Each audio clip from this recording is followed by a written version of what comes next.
నమస్తే, జిల్లావాణి న్యూస్ కు స్వాగతం. నా పేరు తరంగిణి. ముందుగా హెడ్లైన్స్ చూద్దాం. ఎస్సీ గ్రామ స్థాయిలో మెరుగైన వైద్య సేవలే లక్ష్యం. ఆరోగ్య సమస్యలను సకాలంలో గుర్తించి వ్యాధి నిర్ధారణ చేయాలి. ఆర్బీఎస్కేపీఓ డాక్టర్ జగన్మోహన్.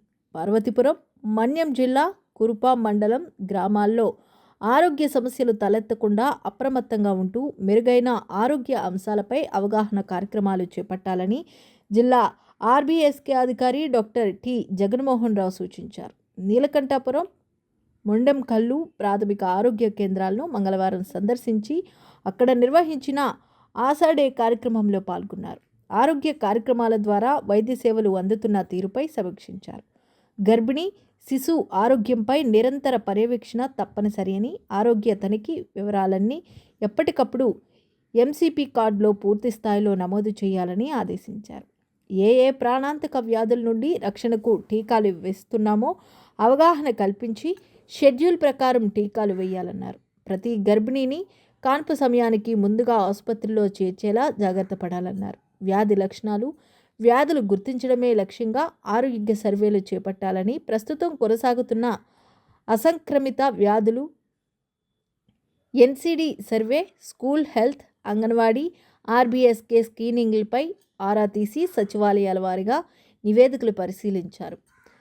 సర్వే సమగ్రంగా నిర్వహించి క్యాన్సర్ లక్షణాలు గుర్తించే లక్ష్యంగా ఎన్సీడీ మరియు 4Dలు గుర్తించేందుకు ఆర్బీఎస్కే స్క్రీనింగ్ సకాలంలో చేపట్టి వ్యాధి నిర్ధారణ జరిపి నిర్ణీత లక్ష్యాలు చేరుకోవాలని ఆదేశించారు.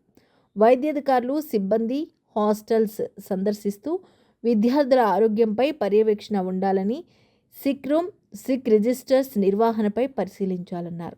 మారుమూల, గిరిశిఖర గ్రామాల్లో మందులు, వైద్య పరీక్షల లభ్యతపై అడిగి తెలుసుకున్నారు. వ్యాధుల మూల కారణాలపై దృష్టి సారించి శాఖల సమన్వయంతో నివారణ చర్యలు చేపట్టాలన్నారు.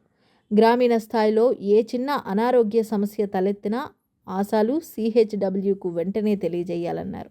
అనంతరం డాక్టర్ జగన్మోహన్ PHCలో మందుల లభ్యత, ల్యాబ్ పరిశీలించి అక్కడ రోగులతో మాట్లాడారు. ఈ కార్యక్రమంలో వైద్యాధికారులు doctor KMK Valli, doctor CH Venkatesh, supervisors Jayagoud, Nageswara Rao, Srihari, Vijaya, Suguna, వైద్య సిబ్బంది ఉన్నారు.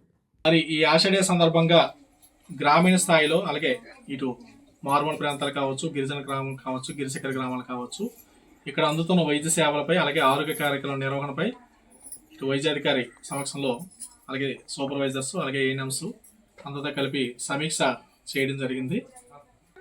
వైద్యారోగ్య శాఖ ద్వారా ప్రభుత్వం ద్వారా ప్రజారోగ్యమే ధ్యేయంగా నిర్దేశించిన ప్రతి ఆరోగ్య కార్యక్రమం పక్కాగా అటు క్షేత్రస్థాయిలో అమలై ప్రతి సర్వీస్ కూడా ఆరోగ్యపరంగా ఉండేలాగా అందేలాగా వాళ్ళకి తమ సూచనలు ఇవ్వడం జరిగింది. మాతా శిశు విభాగానికి వస్తే ప్రసవం పూర్తయ్యే వరకు కూడా అన్ని పరీక్షలు, పర్యవేక్షణ పూర్తి స్థాయిలో ఉండడము, అలాగే మాతా శిశు సంరక్షణ కార్డులు ఏవైతే ఉన్నాయో వాటిని పూర్తి స్థాయిలో నమోదు చేయడము, అలాగే శిశువుకు సంబంధించిన పుట్టిన వెంటనే వారికి సంబంధించిన పూర్తి స్థాయిలో ఏదైతే షెడ్యూల్ ప్రకారం, ఆయా తేదీల ప్రకారం నుంచి వేయాల్సిన టీకాలు అన్ని కూడా సకాలంలో వేసేలాగా, అలాగే ఆ టీకాల యొక్క ఆవశ్యకతపై ప్రజల్లో మరింతగా అవగాహన కల్పించాలి. ఆ తర్వాత ప్రస్తుతం జరుగుతున్న ఏవైతే కొనసాగుతున్న సర్వేలు, ఆరోగ్య సర్వేల పరంగా ఏవైతే ఉన్నాయో, ముఖ్యంగా అసంక్రమిత వ్యాధులు గుర్తించే సర్వే ఎన్సీడీ సర్వే, ఎన్సీడీ 4.0, అలాగే స్కూల్ హెల్త్, అలాగే అంగన్వాడీ పిల్లల యొక్క హెల్త్కి సంబంధించిన స్క్రీనింగ్, ఆర్బీఎస్కే రాష్ట్రీయ బాల స్వస్థ కార్యక్రమం సంబంధించిన ఈ స్క్రీనింగ్లు ఏ మేరకు నిర్వహించారు, అలాగే ఆయా సచివాలయాల వారికి కూడా సమీక్షించడం జరిగింది. ముఖ్యంగా క్యాన్సర్ లక్షణాలు, ఎక్కడైతే అనుమానాస్పద క్యాన్సర్ లక్షణాలు గుర్తించడం ధ్యేయంగా ఆయా సచివాలయాల వారిగా పరిశీలించి ఇంకా నిర్దేశించిన ఏవైతే లక్ష్యాలు ఉన్నాయో అవి చేరుకుంటున్నారో లేదా కూడా పరిశీలించడం జరిగింది. అలాగే ఉన్న విద్యార్థులు యొక్క పిల్లల యొక్క ఆరోగ్యంపై వాటికి సంబంధించిన స్క్రీనింగ్ ఏ మేరకు జరిగింది, అలాగే 4Ds అయినటువంటి ఏవైతే పుట్టుక క్రమంలో కానీ, ఎదుగుదల క్రమంలో ఉండే జాప్యాలు కానీ, లోపాలు కానీ ఏమైనా గుర్తించే స్థాయి పరిశీలన, అలాగే ప్రతి వసతి గృహంలో కూడా సిక్ రూము ఉండాలి, అలాగే సిక్ రిజిస్టర్ కూడా చక్కగా మెయింటైన్ చేస్తారు. ఎప్పటికప్పుడు ఎక్కడైనా ఏ విద్యార్థి కానీ ఎటువంటి వెంటనే ఏ చిన్న సమస్య గుర్తించినా వెంటనే ప్రాథమికంగా అటు వైద్యాధికారి ద్వారా చికిత్స అందించడం, అలాగే తదుపరి చర్యలు ఏమైనా అవసరం అయితే వెంటనే ఉన్నతాధికారులు తెలియజేయమని చెప్పడం కూడా జరిగింది. ఏదేమైనప్పటికీ ముందుగా గ్రామీణ ప్రాంతాల్లో ఈ ఆశాలు, కమ్యూనిటీ హెల్త్ వర్కర్లు అనేది ఆరోగ్య సమస్యని సత్వరం గుర్తించడంలో వాళ్ళకి కీలక పాత్ర పోషించి వెంటనే అది పైకి కమ్యూనికేట్ చేయగలిగితే మనం ఏది కూడా ఎటువంటి సమస్య కూడా గ్రామాల్లో ఆరోగ్యపరమైన సమస్యలు తలెత్తకుండా ఆ వ్యాధులు తీవ్రతరం కాకుండా ముందస్తుగా మనం నివారించడానికి దోహదపడడం తెలుపుతూ